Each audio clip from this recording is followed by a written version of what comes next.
It's so wonderful to be together with you all in this special session as we come together in these precious days leading up to International Day of Yoga. Our Honorable Prime Minister, Shri Narendra Modi ji, had this beautiful vision of not only having an International Day of Yoga, but having it on the day that is the summer solstice, the day in which we have the most amount of light, the longest days, the greatest amount of sunlight. Why? Because yoga brings light to our lives. Yoga is that brings the light to our lives. So as we begin, I offer my deepest gratitude and respect to him for having had this beautiful vision for International Day of Yoga, and also to all of the sages and the saints, the rishis, the yogis, due to whose sadhana, whose spiritual practice, whose tapas, for thousands and thousands and thousands of years, has given us today the science of yoga, the art of yoga, from the Patanjali's Yoga Sutras, to the Hatha Yoga Pradipika, to the Bhagavad Gita, to so many other scriptures. What we realize is that yoga is not just what do I do with my body or what do I do with my breath, but yoga is actually a system and a science for life. As we talk today about the power of spirituality, of yoga, for total wellness, we have to ask ourselves, what do we even mean by wellness? Do we mean simply that we don't have a fever? Do we mean that we don't have an infection?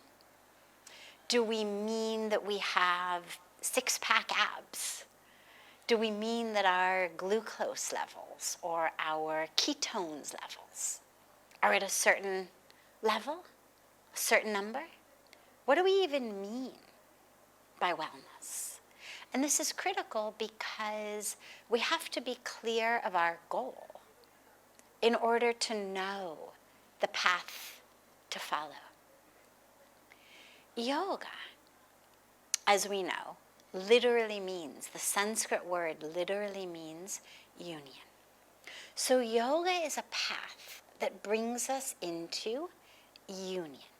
On the highest spiritual level, it's a union of the self, Jivatma, with the supreme reality, the divine, Paramatma.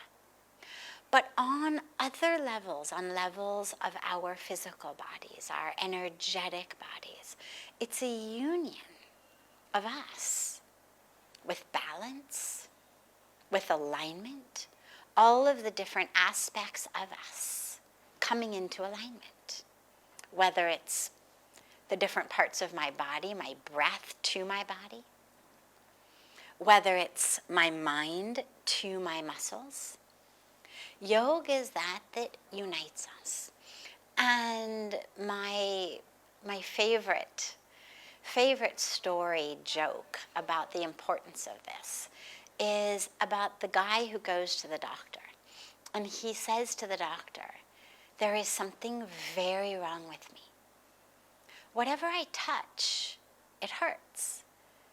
I touch my head and it hurts, and I touch my stomach, it hurts, and I touch my back, it hurts. So the doctor, of course, is confused because usually people come in with one complaint, but this guy, everything hurts. So the doctor runs every test and every scan and finally calls the guy back in, and he says, the good news is There's nothing wrong with your head or your back or your stomach. The bad news is your finger's broken. Because your finger is broken, whatever you touch, it hurts. Now, I love that joke because sadly that's actually how most of us live. And in our lives, of course, it's not a joke. The joke just shows us the silliness, the tragic comedy or comedic tragedy of our lives. Our lives hurt. Wherever we go, we're suffering.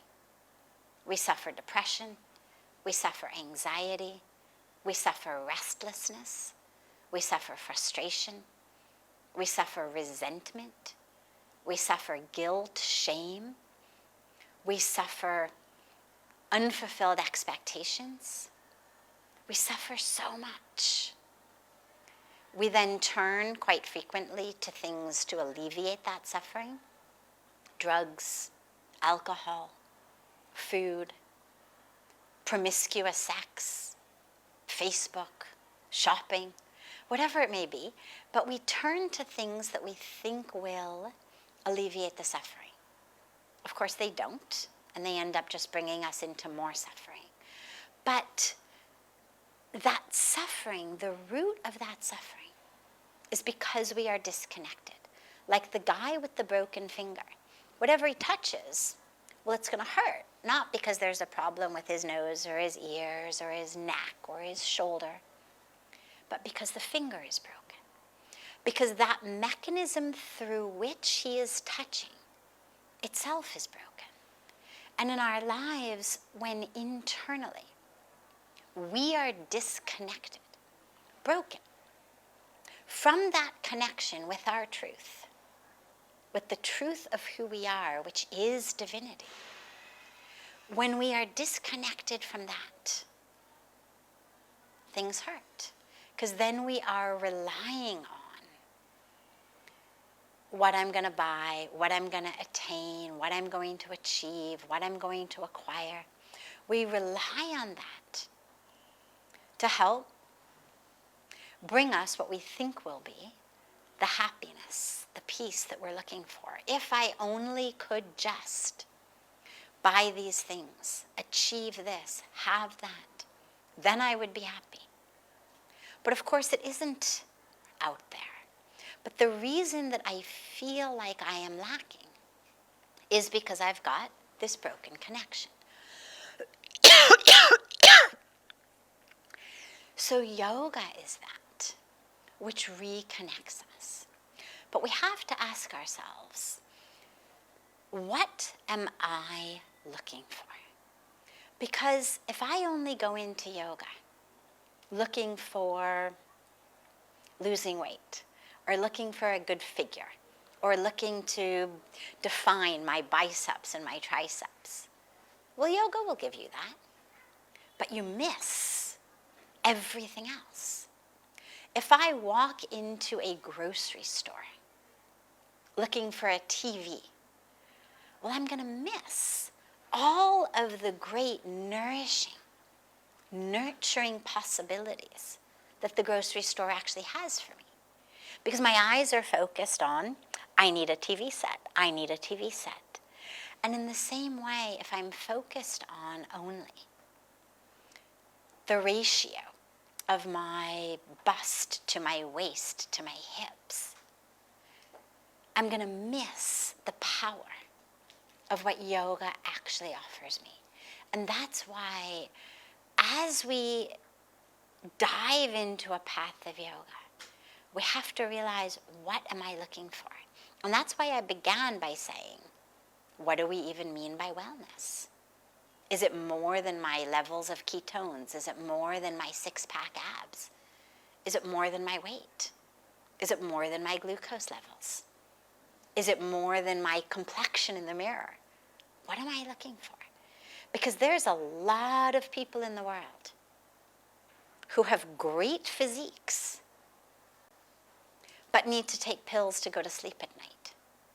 need to take antidepressants to drag themselves out of bed in the morning, need to have a few shots of something at the end of the day in order to feel calm and peaceful. People who are most definitely not living in balance. We are at a point in history where we've eradicated almost all of that which ailed us 100 years ago. If you look at what people were dying of about 100 years ago, it was things caused by rats, mosquitoes, bad water. Through sanitation, through hygiene, through antibiotics, through science, through vaccinations and immunizations, we've gotten to a point today where almost all of that which killed us 100 years ago is no longer something anybody even thinks about. Who thinks about the plague to be caused by rats? Who thinks about smallpox? Who thinks about polio? We've eradicated so much of that. We're on the verge of, by God's grace, hopefully even eradicating things like malaria. But in most of the world, in the Western world, people don't think about that. They still exist only in a few parts of the world. And yet, as we eradicate more and more of that which is caused by bad water, bad food, mosquitoes, rats, we're still suffering and dying, just as much. But we're now suffering and dying from diseases of a system that has gone awry, a system that is out of balance, what we call lifestyle diseases, heart disease, cancer, autoimmune diseases, diseases in which the system is not in balance, is not in alignment, doesn't recognize itself, starts to attack itself. Yoga, in its fullness as a science, as an art, as a system for life, is the answer. It brings us back into alignment. Body, mind, spirit, heart. But it also connects us not only to this aspect of me right here, but to me outside of myself, or outside of what I identify as self. Because that is just as critical to my health and wellness. COVID showed us very well that in order for us to be healthy, we actually need everybody else to be healthy. Until and unless you are content to live within your four walls of your house, you actually need your community to be healthy in order for you to be healthy. Because the minute you step into that community, as we all saw with COVID, even if you step out of your house healthy, if your community is not healthy, it's only a very short period of time before you are also sick. So we realized in COVID what our sages and our saints and our rishis and our yogis have been telling us for thousands of years. We are interconnected. We are not separate. We are one. That which is happening to others, to our planet, is happening to ourselves. Today, quantum physics is discovering the same thing that our yogis and rishis told us thousands of years ago. We are interconnected. Now, you may call it quantum entanglement. You may call it string theory in the semantics of science. Or you may simply call it oneness, interconnection, in the language of spirituality. But I mention this today as we talk about wellness, because when we look at what is happening with our planet,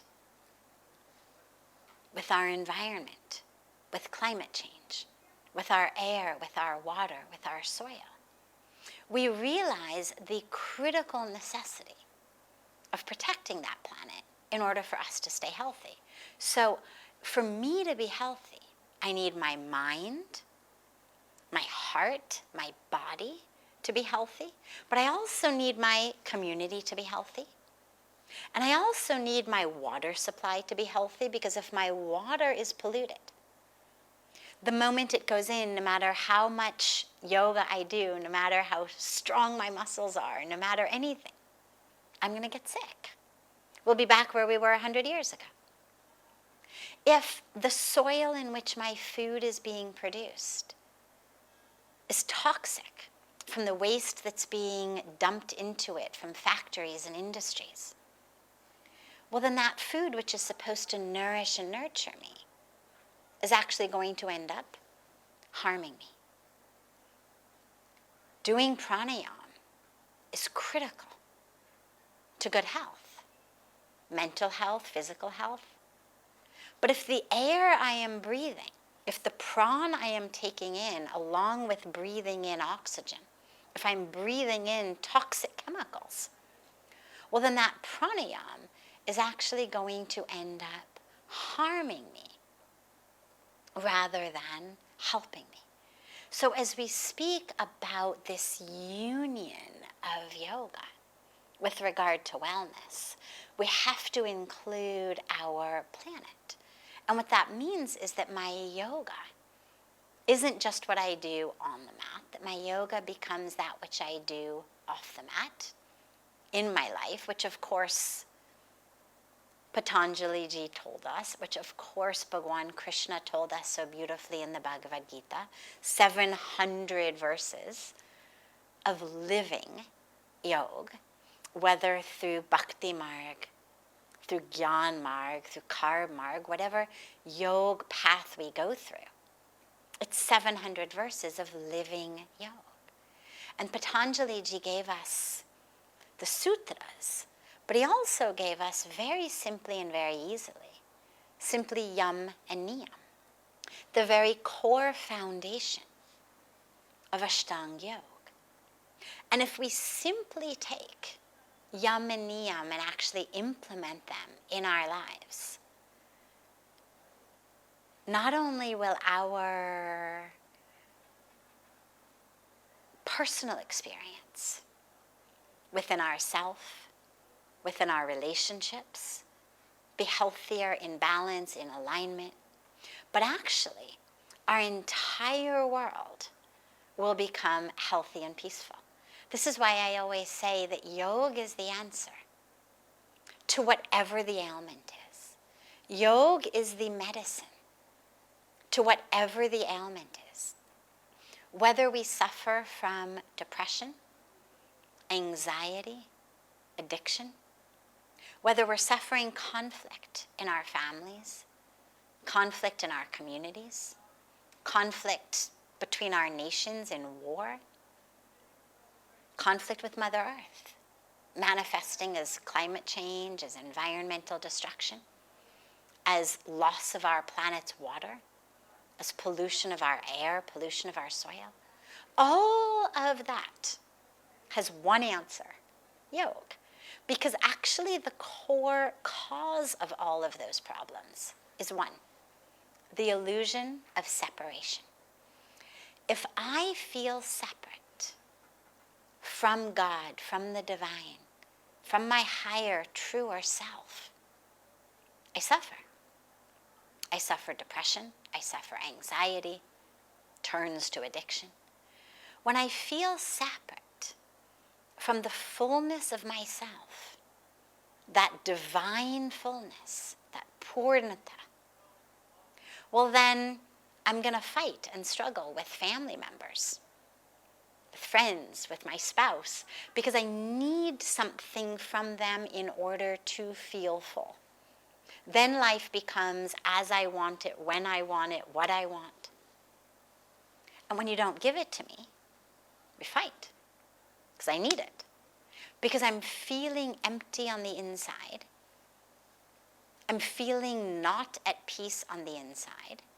I'm feeling a lack in some way on the inside, that your words, your appreciation, your love, your actions will make me feel better. So when you don't do them, when you don't give me the respect or the love that I want, when you don't dance according to my tune, my peace is gone. In our communities, we feel separate from each other on the basis of race or religion or color or socioeconomic status, sexual orientation. Whatever basis it may be, there's so many lines that we divide ourselves on. And then we fight, us versus them. Nations fight, same way. We divide ourselves. This imaginary and invisible line is where my country ends and your country begins. Us and them. We fight, war. We harm Mother Earth because we feel separate. Separate from the Creator and separate from the creation. Those trees seem separate from me. The river seems separate from me. The indigenous populations seem separate from me. Children dying of hunger seem separate from me. I remember many years ago, Pujya Swamiji and I were traveling from Lisbon, Portugal, to Tenerife in Spain, and our flight was going via Madrid. There had been a huge Spanair plane crash at the Madrid airport, and so everything was delayed, of course. By the time we got to Tenerife, everybody there was shell-shocked from the plane crash. About 150 people had died.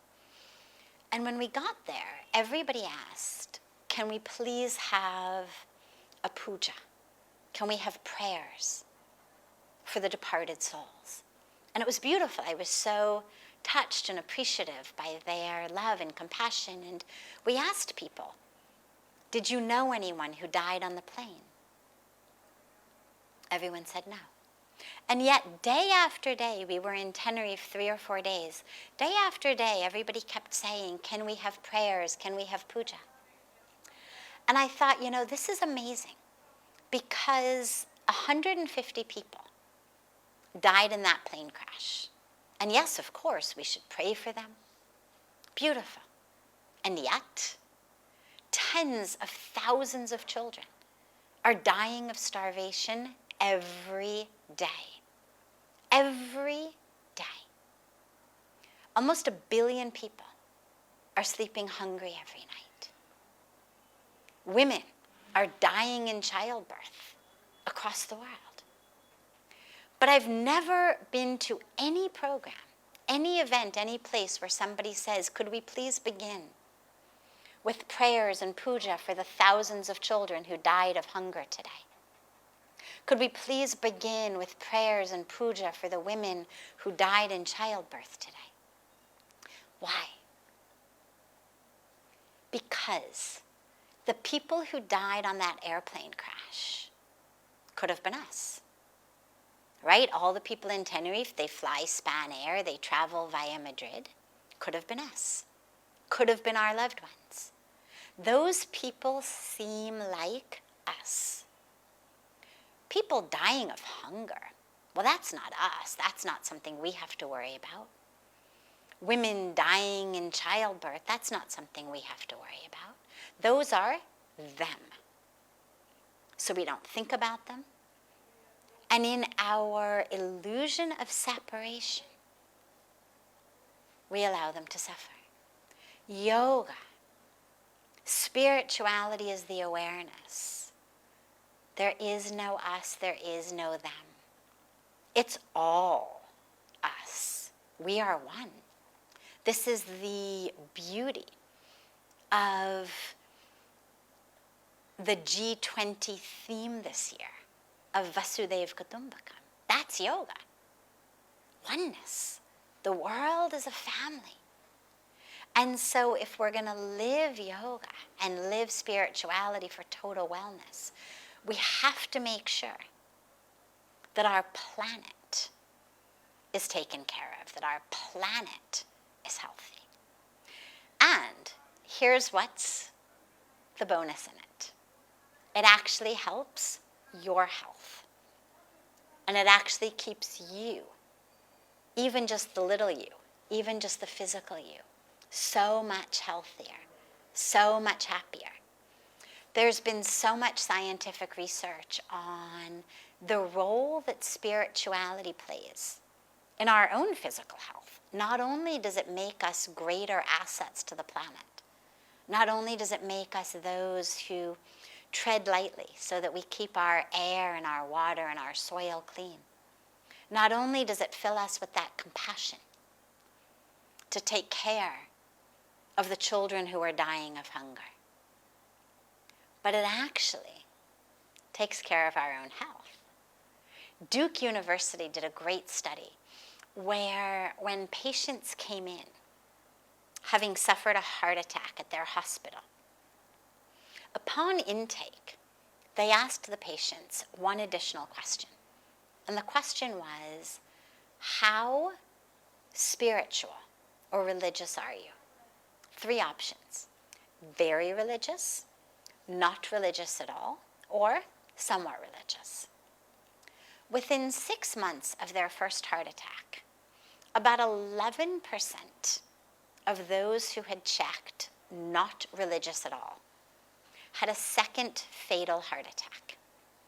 Now, it turns out that's actually very standard. Approximately 10 to 13% of people suffer a second fatal heart attack within 6 months of the first. But those who had checked very spiritual, very religious, guess what percent of them had a second fatal heart attack within those 6 months? 0. 0. Everything else the same. The only difference being very religious or spiritual? Not at all. Johns Hopkins University did a study with over 90,000 participants. And they found that regular attendance at a place of worship, a holy place, a mandir, a gurdwara, a synagogue, a church, a mosque, it didn't matter what your religion was. But weekly attendance, people who actually went to their place of worship once a week, had a 50% less chance of dying of any cause during the course of the study. 90,000 people. Now you tell me, are we giving out multivitamins as prasad? No.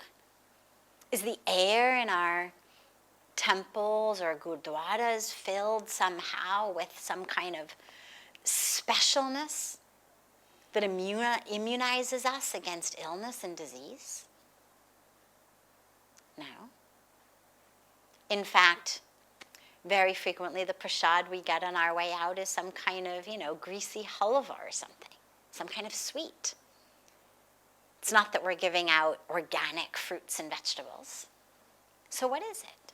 How is it that simply going to a place of worship at least once a week gives you a 50% less chance of dying from any cause during the course of that study?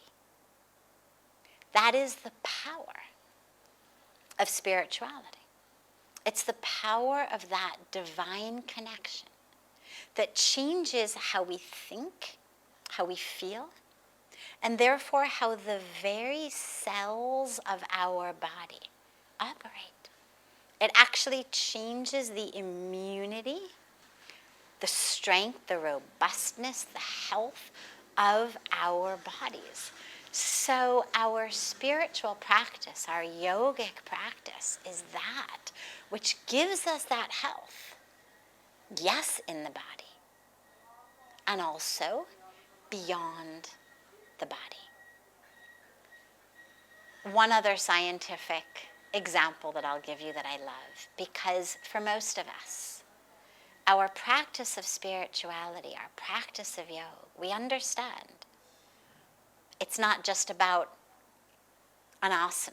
It's not just about standing on our heads. It's not just about touching our fingers to our toes. But it's actually a process of the mind. It's a process of how we think. Now, sometimes people who become very scientific, they say, oh, that doesn't work. That's all in your mind.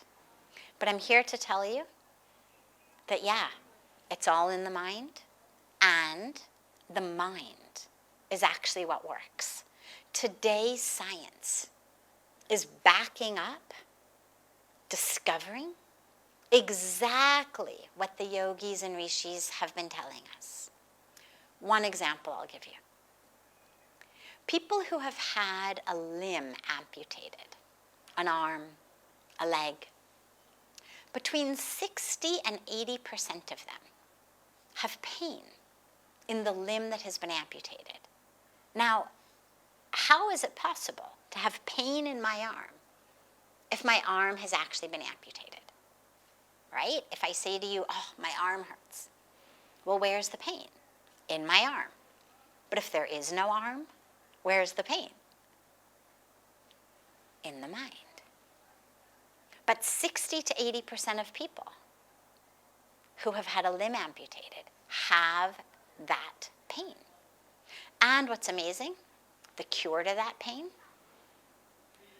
no painkillers, no medicine works, because of course there's no actual arm that's there in pain.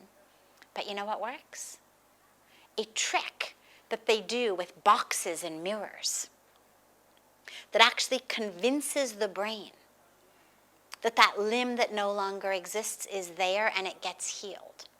Through just a sleight of hand, an illusion with mirrors, a trick on the mind, actually makes the pain in the arm or the leg go away. So yeah, it's in the mind.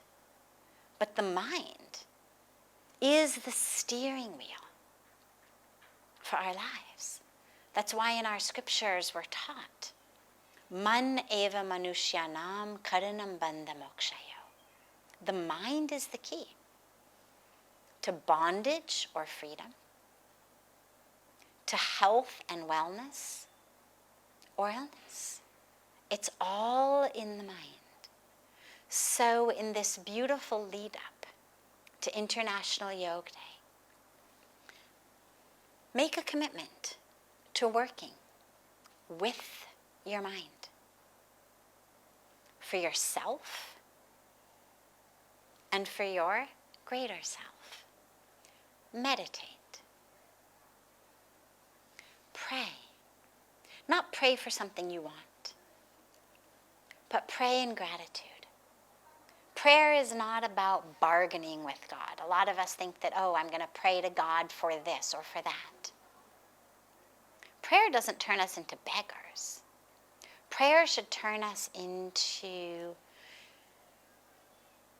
those who are so grateful to the divine. Let our prayer be, thank you, God. So practice of meditation, practice of gratitude. Thank God for all the things that you are grateful for. Simply that practice of thinking of them will actually change your mind. And lastly, there's so many, but just for now, one more, which is what I call a shift from the Hollywood way of thinking to the Himalayan way of thinking. It's the journey that my life has taken from Hollywood to the Himalayas, but it's a journey of our mindset. The Hollywood way of thinking says you are your bodies, what it looks like, its size, its shape, its color, its race, its religion, its bank account. And so you suffer. Competition, jealousy, depression, low self-esteem, not enoughness. The Himalayan way of thinking says you have a body, but you're not the body. You are the soul, you are the spirit. You are one with all. And so we protect our body, we keep it healthy, we do yoga. But we don't identify as it. And in that mindset shift, we end suffering. And if we can change simply those things in our mind, simply bring those 3 very, very, very simple practices into our lives. And of course, it goes without saying, make the foundation of our life yoga. Not just the asanas, of course. The foundation of our life should be yam and niyam. The foundation of our life can be the Bhagavad Gita and the teachings.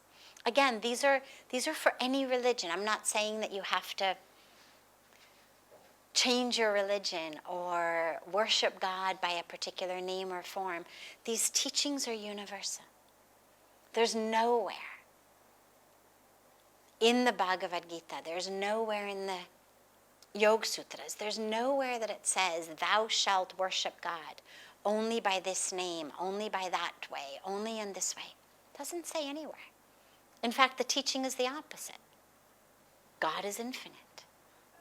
God is in all.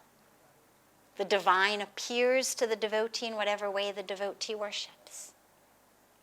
So let that foundation of your life, whatever your religion may be, whatever your spiritual path may be, let that foundation of your life really be how you live with yourself and the world through yam and niyam.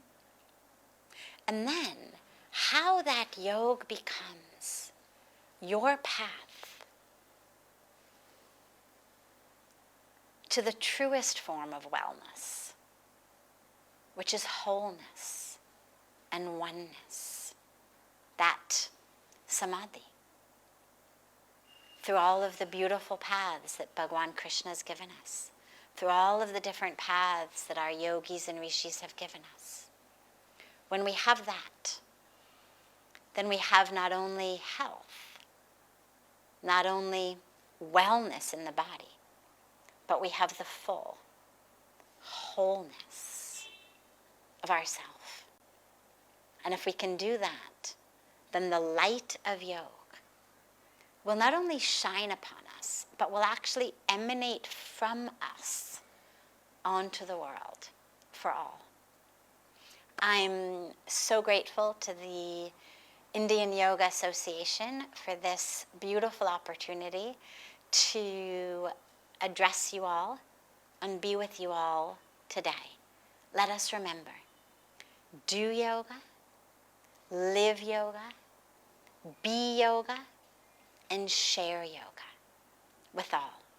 It is the answer to everything that ails us and our planet today.